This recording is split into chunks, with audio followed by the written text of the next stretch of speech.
പ്രതിപക്ഷ നേതാവിന്റെ ഒരു ഡേറ്റ് അത് തീർച്ചയായും ഈ സെഷനിൽ വേണമെന്ന് ഞങ്ങൾ തീരുമാനിക്കാനുള്ള കാരണം ഹംദാൻ ഫൗണ്ടേഷന്റെ തീരുമാനം അദ്ദേഹത്തിന്റെ വായന, വിശാലമായ വായന, പരന്ന എടുത്ത്, അതോടൊപ്പം തന്നെ ഈ അദ്ദേഹത്തിന്റെ ഏറ്റവും വലിയ കൃത്യമായ ഒരു നിലപാട്, ആ നിലപാടിന് സമകാലീന സമൂഹത്തിൽ പ്രസക്തിയുണ്ട്.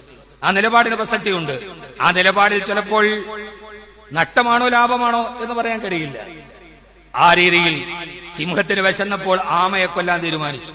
ആമയെ കൊല്ലുന്ന സമയത്ത് ആമ പറഞ്ഞു, എന്നെ കൊല്ലുന്നതിന് മുമ്പ്, മരിക്കുന്നതിന് മുമ്പ് എനിക്കൊരാഗ്രഹമുണ്ട്. എന്താണ്? എനിക്ക് മണ്ണിൽ കിടന്നിട്ടൊന്ന് ഉരുളണം. അങ്ങനെ ആമ അതിന്റെ പുറന്തോട്, കട്ടിയുള്ള പുറന്തോട് കണ്ട് മണ്ണിൽ കിടന്ന് ഉരുണ്ടു. കുറെ അടയാളങ്ങളൊക്കെ മണ്ണൊക്കെ തെറിച്ചു. എന്നിട്ട് സിംഹത്തോട് പറഞ്ഞു, ഇനി എന്നെ കൊന്നുകൊള്ളൂ. ആശ്ചര്യത്തോടെ സിംഹം ചോദിച്ച ഒരു ചോദ്യമുണ്ട്, എന്തിനാണ് കൊല്ലുന്നതിന് മുമ്പ്, കൊല്ലപ്പെടുന്നതിന് മുമ്പ് വെറുതെ യാതൊരുവിധ പ്രയോജനവുമില്ലാതെ മണ്ണിൽ കിടന്ന് ഉരുണ്ടത്? അപ്പോൾ ആമ പറഞ്ഞൊരു മറുപടിയുണ്ട്, വീട്ടിൽ നിന്നിറങ്ങിയ എന്നെ നേരത്തെ തിരിച്ചെത്താൻ കഴിയത്ത് കാണാതെ വരുമ്പോ എന്റെ ഭാര്യയും മക്കളും അന്വേഷിച്ചു വരും. അപ്പോൾ എന്റെ ചിതറിത്തിടക്കുന്ന എന്റെ ഈ ശരീരത്തിന്റെ ഭാഗങ്ങളൊക്കെ കാണും. ആ സമയത്ത് ഈ കിടന്നുരുണ്ട മണലിലെ പാടുകൾ കാണുമ്പോ അവർ ഒരിക്കലെങ്കിലും ആശ്വസിക്കും, ഞങ്ങളുടെ അച്ഛൻ വെറുതെ കീഴടങ്ങിയതല്ല, അവസാനം വരെ പോരാടിയിട്ടാണ് കീഴടങ്ങിയതെന്ന് അവരുടെ അച്ഛനെ കുറിച്ച് അവർക്ക് ആത്മവിശ്വാസം ഉണ്ടാകും.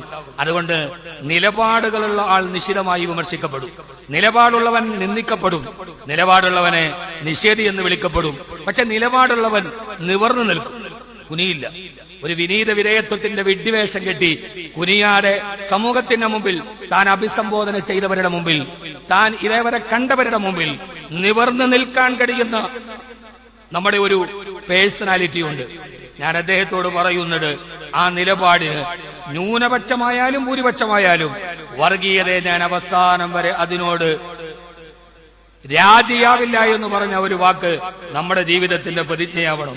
ന്യൂനപക്ഷമായാലും ഭൂരിപക്ഷമായാലും വർഗീയതയ്ക്കെതിരെ നിലപാടെടുക്കുന്ന നിലപാടിൽ, ആ നിലപാടിന്റെ ഒരു വലിയ അക്ഷരത്തെ, വിടി എന്ന ഒരു അക്ഷരത്തെ, ആ അറിവിന്റെ മഹാസാഗരത്തെ ഇവിടെ കൊണ്ടുവരണമെന്നുള്ള ഞങ്ങളുടെ വലിയൊരാഗ്രഹം സമയബന്ധിതമായി, കൃത്യമായി, കടികാര നിർബന്ധ ബുദ്ധിയോടെ എത്തിച്ചേർന്ന പ്രിയപ്പെട്ട പ്രതിപക്ഷ നേതാവിന് ഞാൻ എന്റെ എല്ലാവിധ ആശംസകളും